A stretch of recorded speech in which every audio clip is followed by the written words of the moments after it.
Coach, one of the things that teams that are winning organizations have to learn is how to win and then maintain. I'm curious, as a head coach and a guy who's been a winner as a player, is that something that you can start to institute during the middle of a season? Is that something that comes during OTAs and mini camps? How do you teach teams how to win and maintain that? Yeah, I mean, that's something that's been talked about in this building from day one.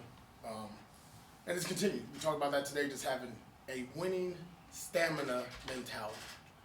That's in meetings, walkthrough, practice. The same focus that those guys had on Sunday, carrying that over and down in a full work week, right? And that comes with, the leaders, again, like I'm going to keep going back to, the guys in the locker room kind of leading. You know what I mean? Not waiting until the horn blows, getting ahead, thinking ahead, being ahead.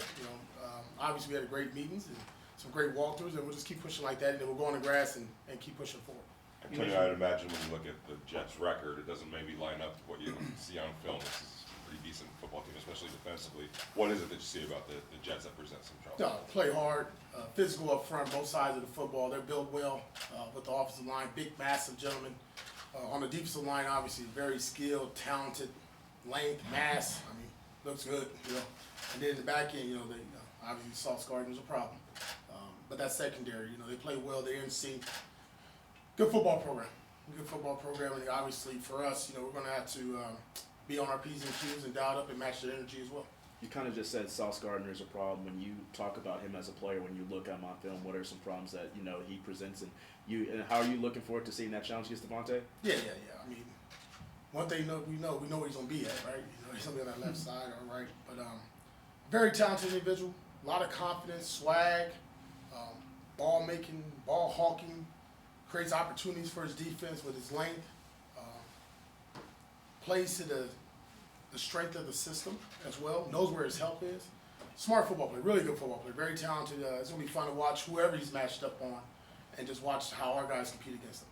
Both suggested to be integrated players with a game plan, went to them, got their feedback on certain things they like. As you build the culture here, is that a main part of what you want in terms of their input and having them be involved with building culture?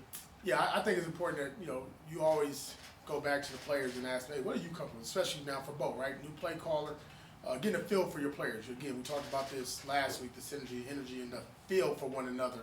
And as Bo's growing, as I'm growing with Bo and this offense, just understanding what works well for our guys, not for the play caller.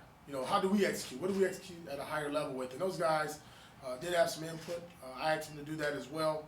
But more importantly, it's going to come down to play caller and a quarterback and what we're comfortable with. And then more importantly, what can we execute at a high level to give us an opportunity to win? After the emotion of last week and then on Sunday, how do you avoid a letdown this week? Well, we knew last week was going to be emotion, and we checked that this morning. We can't win the National Football League each and every week on emotions. We'll get burnt out. Now it comes back to what football's all about: the execution, fundamentals, technique, doing your job. Maintaining, like I answered earlier, that winning stamina, that purpose, and just, again, as simple as it is do your job. We don't need the extra stuff. That will come with us playing well. Our guys are motivated. It's a new week for us. Last week's behind us, and we're looking forward. Going back to what Ed asked about culture, how much of the culture do you think you can change in about half a season left? Step by step, brick by brick. Last week was the first step. We'll continue this week with what our mindset will be as far as our mantra, as far as what we want to lead into with the Jets, and we'll keep that in-house. But yeah, I don't think that's a problem. I think you can flip the switch anytime, to be honest, if you choose to. If you choose to, and we do have 53 men and coaches that do just that. They're choosing to make a difference. How important is it to have somebody like Max who's you never worry about flipping a switch, he's just always on. Yeah, you get nervous, You always wonder if he's going to get burnt out, but he's not. I mean, I tried to, and I'm going to continue to keep trying to match his energy, but on the game, on that field, on that grass, I mean, you saw the effort, the way he plays. It's reckless. He gives up his body for his team. It's contagious. And what we do and what we've done, and Patrick Graham and that defensive staff has done an outstanding job of telling everybody they need to match it. All 11 need to match Max Crosby. Our staff, our building needs to match his purpose, his why, his energy, his effort. And if we do that, we'll have winning performances. Max said, even though there's been a lot of joking about you guys matching each other's energy, he says it goes back even further than that. That you think you said try to get under his skin or something before every game, fire him up, maybe even dating back to last year. Yeah. What brought that about? What's the story? Just being around him, just trying to, when I first got here, it jumped off to me. Like, this guy's in the building at 6 a.m. Doesn't leave till 6 p.m. Then you watch him practice. I remember Denzel Perryman, like, AP, you haven't seen nothing like this. I'm like, I've seen guys work hard and effort. And no, he's right. I have not ever seen a player be consistent like Max Crosby. But, it's just us just talking about, simple things outside of football, and then that carried over onto the grass. Obviously, I never coached Max. I was with the linebackers, but I was always next to Max. And I could feel his energy. And it reminded me when I played, that kind of purpose and that kind of mindset. And we would just talk about certain things, and there would be things that I would hear him say, and I'm like, I did play with Bruce Smith and Michael Strahan, guys like that. So we started calling out names, and then it got to some really good, deep conversations, and that's just obviously grown with our relationship with one another. Antonio, Robert Spillane's played, I think, 597 snaps this year, indicating that he's on the field quite a bit as a linebacker. So that's often the case. What is it about him that he's shown you guys that, he should be out there 3 downs, every down? Yeah, lunch pill, hard hat, broke his hand early in the game. Against the Lions, never flinched. Didn't miss a snap, taped it up, kept going. Next day, came in, had surgery, got it cast up, went out there and played every snap. That's the mentality you want. You got your superstars, you got the guys that get all the credit, and you got guys like this, the lunch pill guys that just come to work every day and does it with a smile. He's been like that since day one. I remember the first time we talked over the phone. When we signed him, his energy, I could feel his fire in his belly of being an undrafted guy, getting cut from one team, not getting the opportunity he thought he was going to get at certain places, and he brought that here. And the first thing he did when he got here was give Max Crosby, and he tried to match that energy, didn't work out. But what he's done for us is the mental part. Been really good for Patrick Graham, our linebacker core, and our defense, because he does a lot of things pre and post snap that helps us. AP, you and Bo, different positions, different personalities, same mindset towards football, attack. How much, I guess, peace of mind does it give you to know you're a defensive guy, but your OC has your mindset? Yeah, that was a conversation that goes back to, walk around the building, getting to know one another, and really on the treadmill. We do that right before practice, and we continue to do that before practice. Keep our routine, don't change. We are who we are, and just you can tell in the tone, and when you ask questions about just me even talking about other opponents and the mindset, and hearing him speak and talk, I thought it was just a good match, and you can see how players react to him and respond to him, and how well he's done with Aiden, and just that whole quarterback group, and really in general. But he has a certain calmness about him. It's a little southern drawl, totally different than AP, and I love it because you need a little bit of yin and yang. But the mindset is there. It's to win, it's to be aggressive, it's attack. I mean, you saw what we did last night, or 2 nights ago, and then that's not going to change. Bo has my full support, Champ Kelly's full support, and the team has really rallied behind his philosophy and what he wants to do going forward. Something that Max said after last game was that while he thinks the defense is playing well, he thinks there's another level it can get to. What are some areas that you would like to see more out of the defense? Run defense. It was great getting 8 sacks. It's not cool giving up 100 yards. That's not cool. The cool part is about being heavy-handed, dominant up front, making the team one-dimensional. That's I don't care what team, what year football we're in, you stop the run. You got to be stout up front. You got to be heavy-handed. Linebackers got to be hammers.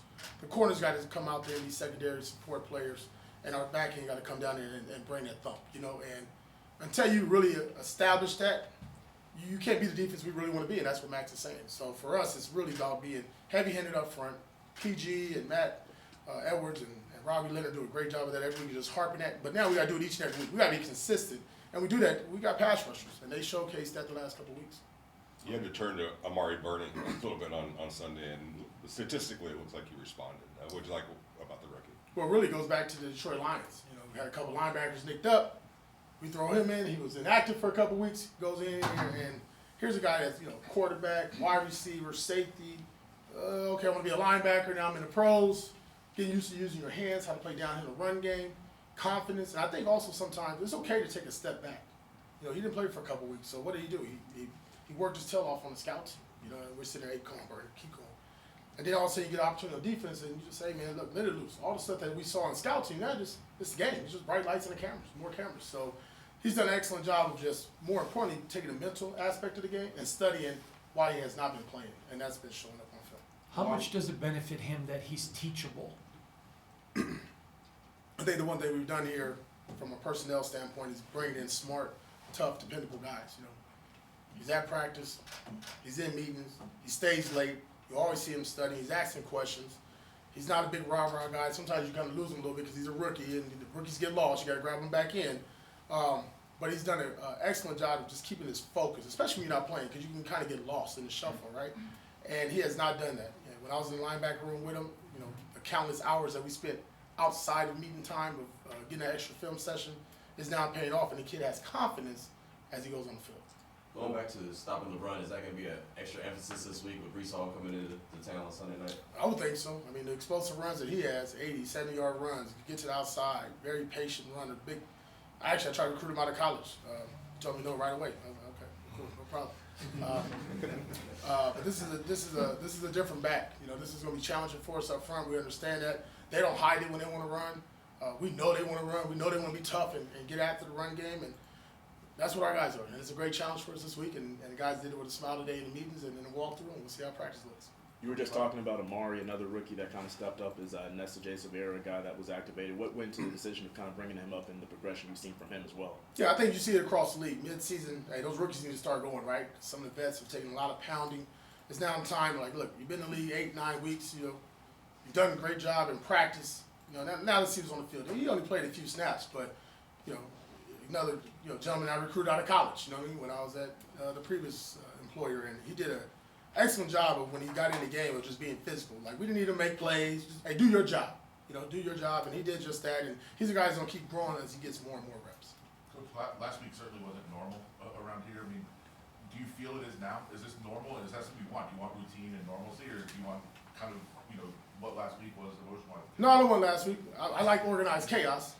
It's the key word, organized chaos. You know, now we get thrown everywhere. But at the end of the day, you don't blink. You know, like you just come in and you just work, man. At the end of the day, you know, we got a job to do. We know what we signed up for. It's not easy. But it was good to get in there, just get a normal, hey, here's our team meeting, go to special teams, go to defense, go to walkthrough, go out there in the grass. We ain't got to answer the tough questions. You know, we got to answer just things that's come up for the following week. I like the game on Sunday night. The fact that all the eyes will be on you guys. You kind of feel like they were anyway. But I mean, Sunday night football, this is where the Raiders should be. You know, get you guys out there to a national audience. Yeah, I mean, that was our mindset last week. That's against the world. And that hasn't changed. It won't change as long as I'm in front of this team and this podium. We will carry that chip. But again, at the end of the day, it's always fun to play underneath the bright lights. That's when the stars step up, right? And that's when certain guys make a name for themselves. And for us, it's a great opportunity on a national stage with everybody watching Sunday night against a very good physical football team to again showcase that we can keep pounding and compounding brick by brick, win by win, play by play performances by our team. Let's go Q, Heidi, and wrap it up with Honda. Kind of go along the lines of that same question. When people talk about the Las Vegas Raiders led by Antonio Pierce, what do you want that message to be?